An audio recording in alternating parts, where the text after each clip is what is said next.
Bom, Manoca, quando a gente fala de liminar ou de antecipação de tutela, nós estamos dizendo que um magistrado, ele, analisando o processo e existindo um pedido de antecipação de tutela ou de liminar, esse magistrado, ele vai decidir de forma temporária, porque a liminar, ela é temporária, ela pode ser cassada, né? Ele vai decidir de forma temporária por um determinado direito que uma das partes acha que tem. Geralmente se faz isso observando dois critérios no direito. O periculo in mora é um deles e o outro é o fumus boni iuris. O fumus boni iuris diz respeito ao próprio direito, não é? Que aquele pedido está amparado por lei.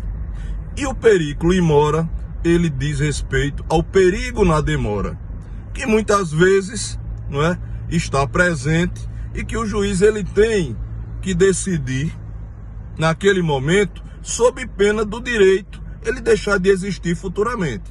Vou dar um exemplo claro com relação ao periculo in mora. Vamos dizer que um paciente no hospital precisa de uma cirurgia. Caso contrário, vai morrer. E aciona o Poder Judiciário porque o plano de saúde não quer pagar.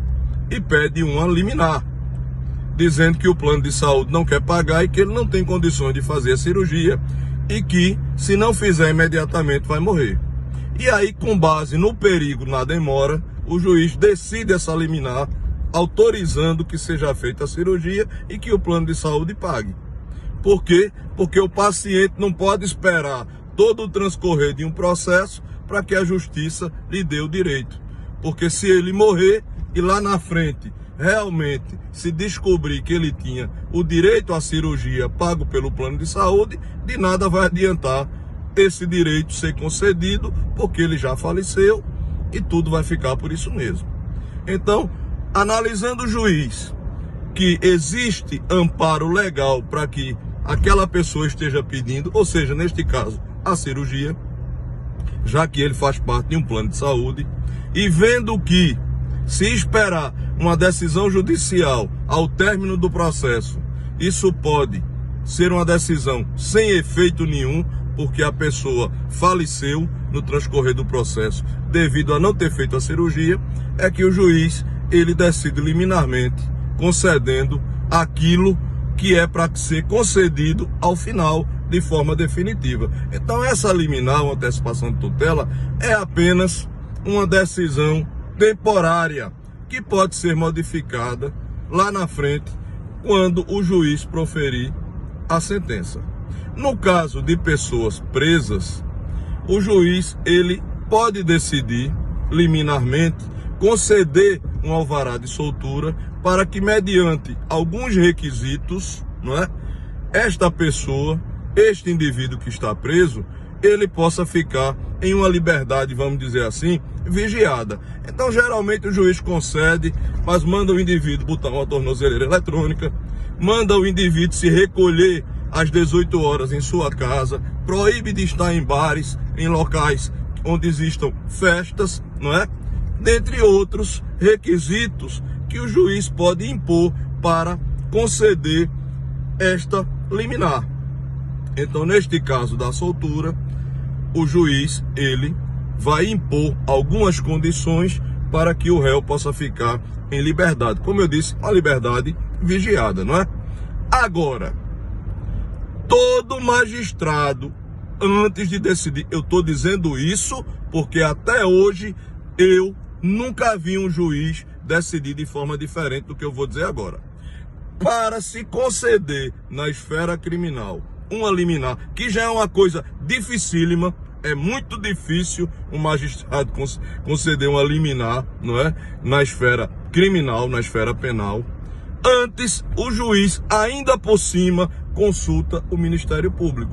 Ele pede o parecer do Ministério Público para que o Ministério Público opine, diga se o juiz, não é, deve soltar ou não, segundo a opinião do Ministério Público, porque o juiz é livre, ele pode decidir contrário ao Ministério Público, porque na esfera penal o Ministério Público também é parte igual à parte acusada, não é?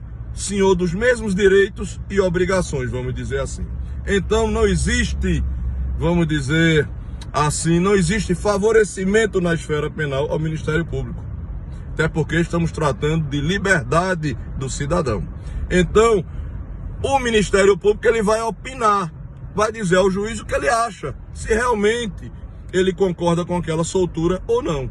Mas, repito, geralmente, eu particularmente nunca vi, caso contrário, vi agora no do traficante, o magistrado sempre pede o parecer do Ministério Público. Neste caso do traficante, não houve isso. Simplesmente se concedeu uma liminar sem consultar ninguém. E depois se colocou a culpa no próprio Ministério Público e na polícia. Como se o Ministério Público ou a polícia tivessem assinado o alvará de soltura. Então é preciso, não é, que a gente tenha ponderamento. Que no Poder Judiciário o pau que dê em Pedro seja o pau que dê em José. Porque quando um determinado advogado que não é estrela ou que não tem cliente estrela impetra, não é?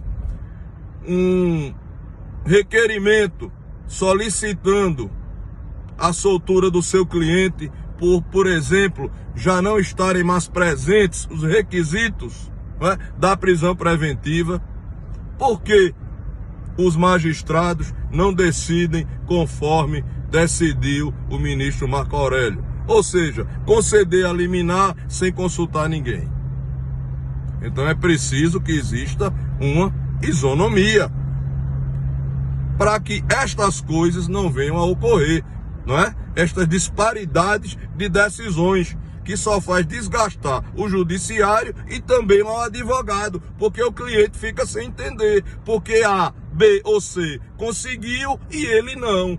E no final a sola quebra nas costas do advogado, porque no mínimo este é incompetente, quando na realidade a coisa é bem diferente. Então é preciso que o judiciário decida conforme vai julgar e decidir determinados casos, para que as coisas ocorram de forma igualitária e não da forma como nós estamos vendo aí.